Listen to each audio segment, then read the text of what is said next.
C'est un garçon, il vit avec ses parents et sa sœur et tout ça. Et tous les soirs, quand il va se coucher, il passe devant la chambre de sa sœur et sa sœur, elle est là, elle fait « Je veux un homme, je veux un homme, je veux un homme, je veux un homme, je veux un homme, je veux un homme. Ah. » Et un jour, les parents, ils partent en week-end et les enfants, ils restent à la maison. Et il y a le copain de la fille qui vient à la maison et quand il va se coucher, il voit sa sœur avec le garçon en train de faire l'amour. Et ils sont là, machin, ils foncent dans sa chambre, ils s'allongent et il fait « Je veux un vélo !» C'est deux types, ils sont bourrés. Et le premier, il fait ils sont au pied d'un lampadaire. Il fait tu sais quoi ? Non. Je te dis que ça, non, c'est imaginaire, tu as besoin de... Je la fais avec toi. Ça, c'est la lune. Ah non, c'est pas possible. Là. Ça c'est le soleil, ça. Et je te dis que c'est la lune. Et que moi, je te jure sur mes enfants que ça, c'est le soleil. Si tu continues à me contredire, je vais te démolir les poches. C'est la lune. Tu dis, Michel, ça, c'est le soleil. Et au bout d'un moment, il y a un mec qui passe. Alors, le mec qui passe, il fait on n'est pas d'accord, tu peux nous aider ? L'autre, il fait pas de problème. On n'est pas d'accord. C'est la lune ou le soleil, ça, d'après toi ? L'autre, il fait je sais pas, je suis pas du quartier. C'est un type, il vient chez lui avec 3 femmes. Et sa mère, elle fait pourquoi tu viens avec 3 femmes ? Elle fait parce que je vais épouser l'une des 3. Je voudrais que tu devines laquelle c'est. Un millième de seconde, elle fait celle du milieu. Il fait comment tu as deviné si vite ? Elle fait c'est la seule que j'aime pas. C'est un couple, ils arrivent, ils sont dans le zoo et tout d'un coup ils passent devant la cage de l'orang-outan au dos argenté. Et alors l'orang-outan il voit la femme, il fait le mari il fait t'as vu, t'as regardé ? Il t'a regardé. Mais non, si, il t'a regardé. Attends, avance un peu. Elle avance près de la grille. L'orang-outan fait c'est extraordinaire, t'as regardé. Regarde, écoute, ouvre un peu ton chemisier. Mais ça va pas ou quoi ? Mais il y a personne, ouvre un peu ton chemisier. Elle ouvre un peu le chemisier. L'orang-outan, il fait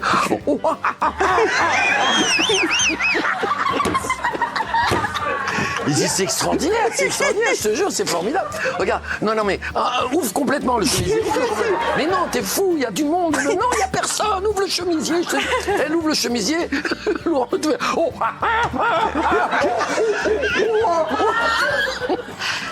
il dit relève ta jupe. Mais ça va pas. Relève ta jupe, on s'en fout, relève ta jupe, il y a personne. Il relève la jupe, l'orang-outan. Il tape partout, il rebondit. Même il aboie.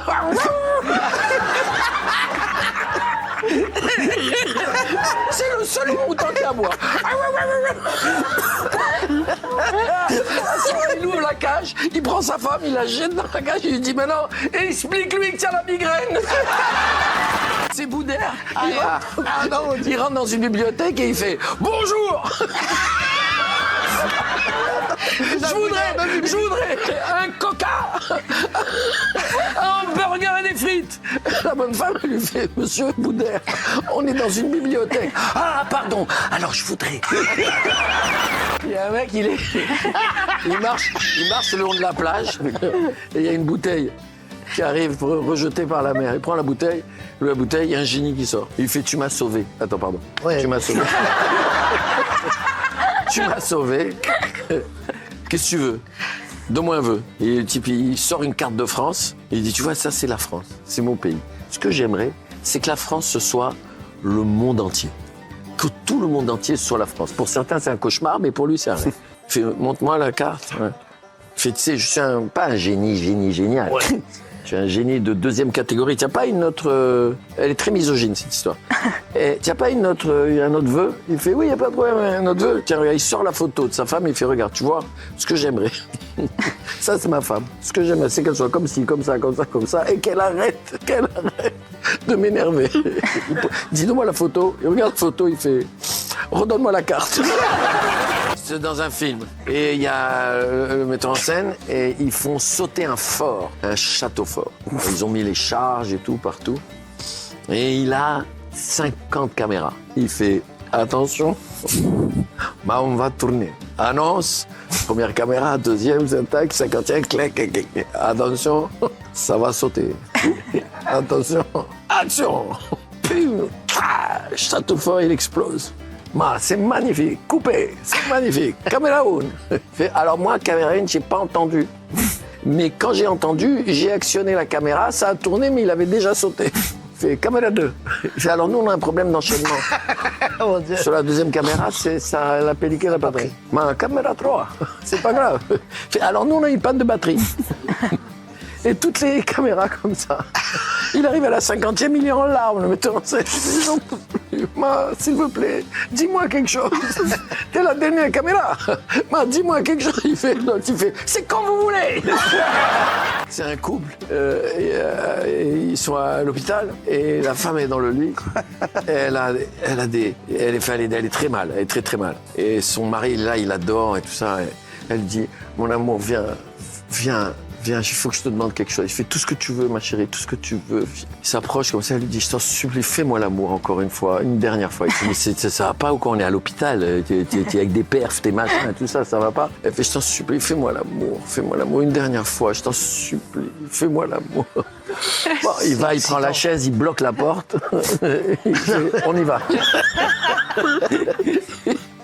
Il va dans le lit, et il commence à lui faire l'amour, et à ce moment ils font l'amour, et elle a les joues qui deviennent roses, elle commence à avoir du plaisir, elle est heureuse, et ça se passe très très bien, c'est formidable et tout ça. Quand ils ont fini, elle est là, elle arrache les perfs, elle se lève du lit, elle fait je suis en pleine forme, on rentre à la maison. Et l'autre il reste sur le lit, il pleure. Et il fait pourquoi tu pleures mon amour? Elle fait quand je pense que j'aurais pu sauver ma mère.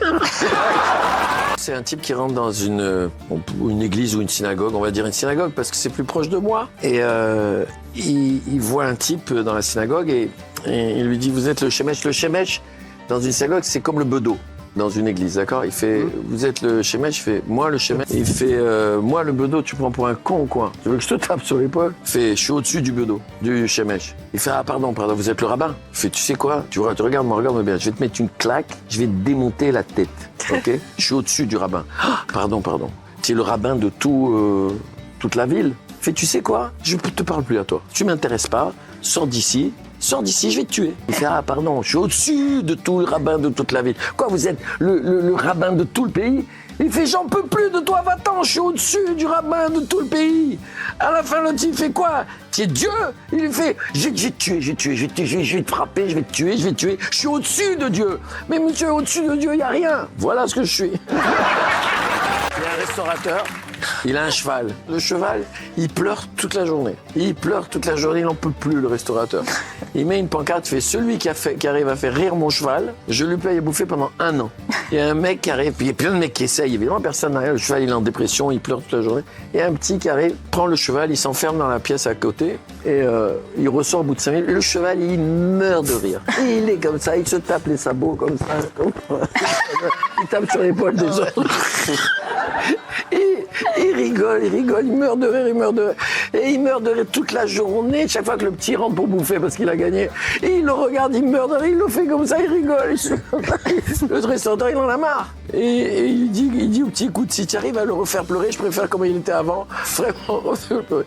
Il prend le cheval, il s'enferme dans une pièce avec lui, il ressort, le cheval il est en larmes, il pleure toute la journée, il pleure. Le restaurateur il appelle le petit, il fait, dis-moi, comment tu as fait pour le faire rire? Moi je lui ai dit que j'avais un sexe plus gros que le sien. Et il est mort de rire. Et pour le faire pleurer, tu as fait comment? Il fait, j'y ai montré. C'est l'histoire de Friedrich et Greta. Ça commence. Ils ont un enfant, il s'appelle Hans. Et dès sa naissance, Hans n'a pas prononcé un mot ni un son. C'est le silence total. Alors ils vont voir le docteur Gruber,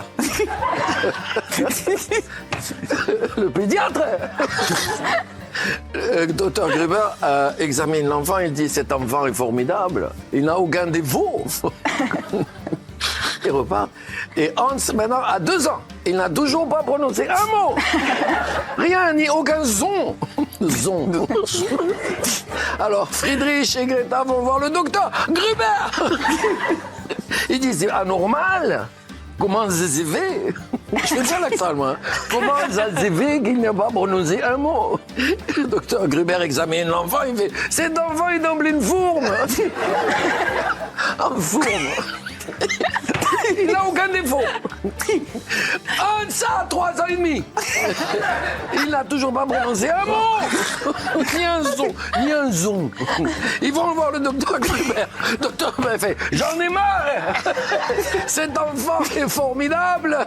Il n'a aucun défaut. Un de ça, 10 ans. Il n'a toujours pas prononcé un son. Ils vont voir le docteur Gruber qui est en dépression. J'en peux plus de cet enfant. Je vous dis qu'il n'a aucun défaut.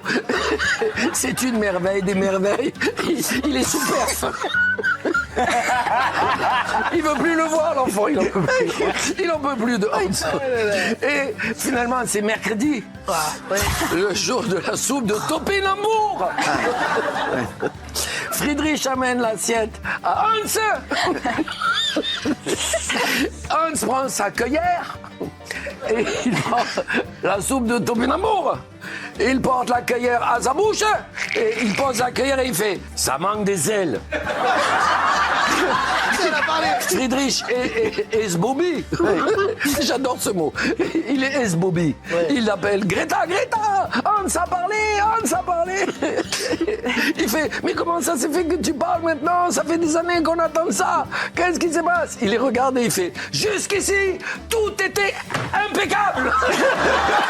C'est l'histoire d'une... comment dire, ça se passe au départ dans une boîte de nuit. Il y a un garçon, un gros dragueur, et il croise une fille très jolie et tout ça, et ils partent ensemble et font l'amour toute la nuit. Et vers 3h du matin, il est épuisé, et il sort de la chambre, et la femme, elle est sur le lit, elle fait « Je veux de l'amour, je veux de l'amour, je veux de l'amour, je veux de l'amour ». Et il est vexé, mais vexé. Comme les hommes peuvent être vexés dans ce genre de situation. Et il appelle des copains qui sont des balèzes et il s'enferme avec la femme. Il reste 2 jours. Au bout de 2 jours, elle va te plaire. Et au bout de 2 jours, ils ressortent, ils sont comme ça. La femme, elle est sur lui, elle fait « Je veux de l'amour. Je veux de l'amour, je veux de l'amour, je veux de l'amour. » Il appelle les champions du monde. Il reste 1 semaine avec elle. Il ressort comme ça. Elle est sur lui. Il fait « Je veux de l'amour. Je veux de l'amour, je veux de l'amour, je veux de l'amour. » Il va au zoo de tout à l'heure. Il va voir le gorille au doigt argenté. Et il explique que chaque fois qu'il fait l'amour, il fait un coup de craie sur le mur. Il met le outon dans la jambe 1 semaine, 10 jours, 15 jours. Au bout de 15 jours, la femme ressort comme ça. Le outon, il est sur le lit. Il fait « Je veux de la craie. Je veux de la... » C'est Boudère et moi, on s'est installés en Belgique. Ah, j'adore. Et on est devenus belges et je suis dans le bar et avec côté de lui et je fais « C'est dingue ça, c'est incroyable ça. » Parce qu'on a pris l'accent. Ouais, bah, c'est normal. C'est dingue ça, c'est dingue, c'est incroyable ça, je n'en reviens pas. Qu'est-ce qui se passe, Michel? Je vais te le dire. Attends, tu vas voir. Nom de Dieu. Tu vas voir. Il a le miroir comme ça, il regarde, je regarde encore, mais c'est incroyable ça. Alors, pose-moi la question. Qu'est-ce qui est incroyable, Michel? Je te dis, ce qui est incroyable, c'est que le type là, je le connais. Je suis sûr que je le connais. Alors Boudère, il prend le miroir, il fait « Montre voir !» Il prend le miroir, il fait « Bien sûr que tu le connais, c'est moi !» Ça se passe un peu avant la guerre, la Deuxième Guerre mondiale, et ça se passe dans un petit village où il n'y a que des juifs qui s'appelle un shtetl, et ils apprennent que les nazis vont arriver pour les arrêter. Alors ils ont une grosse réunion, et ils disent « Qu'est-ce qu'on va faire pour pas qu'ils nous attrapent ?» Il y en a un qui dit « Moi je pense que ça serait bien qu'on aille dans la campagne. » Il fait « Non, dans la campagne, ils vont nous chercher, ils vont nous trouver, c'est sûr. » L'autre il fait « Bon, on va dans la montagne. » Il fait « Mais non, dans la montagne aussi, ils vont voir que le village est vide, ils vont nous chercher dans la montagne et ils vont nous trouver, c'est sûr. » Il y en a un qui dit « Moi j'ai une idée géniale. On va se mettre dans le puits. On se met tous dans le puits. Ils nous chercheront jamais dans le puits. » Et il y en a un qui dit « Mais c'est pas possible parce que si on est dans le puits, il y aura plus d'écho parce que le puits il sera plein de nous. » Et l'autre, il fait, c'est pas grave, on va faire l'écho nous-mêmes. Et ils se cachent tous dans le puits. Arrivent les Allemands. Et le colonel allemand, il fait « Il faut trouver les Juifs. On va tous les tuer. Il faut les trouver vite. » Ils vont dans le village. Les soldats, ils font « Ils sont pas dans le village. » À ce moment-là, le colonel, il s'appuie sur la margelle du puits. Il fait « Comment ils sont pas dans le village ?» Alors les autres, ils font « Le village, le village, le village. » Il fait « Allez dans la campagne, peut-être ils sont dans la campagne. » Il fait « La pagne, la pagne. La pagne. » Ou alors, peut-être ils sont dans la montagne. Ah, allez dans la montagne. Tous dans le puits, ils font « Tagne, tagne, tagne. » Ou alors, non, ils sont dans le puits. Et tous dans le puits, ils font « Tagne, tagne. » C'est un moineau. Il est dans la forêt. Et tout d'un coup, il voit un éléphant. Il regarde l'éléphant, il fait « Je te veux. Je te veux, je te veux. C'est un coup de foudre, je te veux. Je te veux, je te veux. Je veux te niquer, je veux te niquer, je veux te niquer. » C'est plus drôle quand on emploie ce terme. Je veux te niquer, je veux te niquer. L'éléphant, il fait arrête, arrête. Regarde-toi, regarde-moi, tout nous sépare. C'est impossible. Je m'en fous, c'est un coup de foudre, je veux te niquer, je veux te niquer. Je veux te niquer. Au bout d'un moment, l'éléphant, il en a marre, il fait bon, bah vas-y. Le moineau, il fait yes. Il se met derrière l'éléphant. Et au-dessus, il y a un chimpanzé qui est là, allongé sur une branche, en train de manger une noix de coco. Et il fait je rêve. C'est dingue ce qui est en train de se passer. Je vois un moineau qui nique un éléphant. C'est extraordinaire. J'ai jamais vu ça. À ce moment-là, il rit tellement, le chimpanzé, qu'il lâche la noix de coco, elle tombe sur la tête de l'éléphant. L'éléphant, il fait aïe. Et le moineau, il fait t'aimes ça, salope.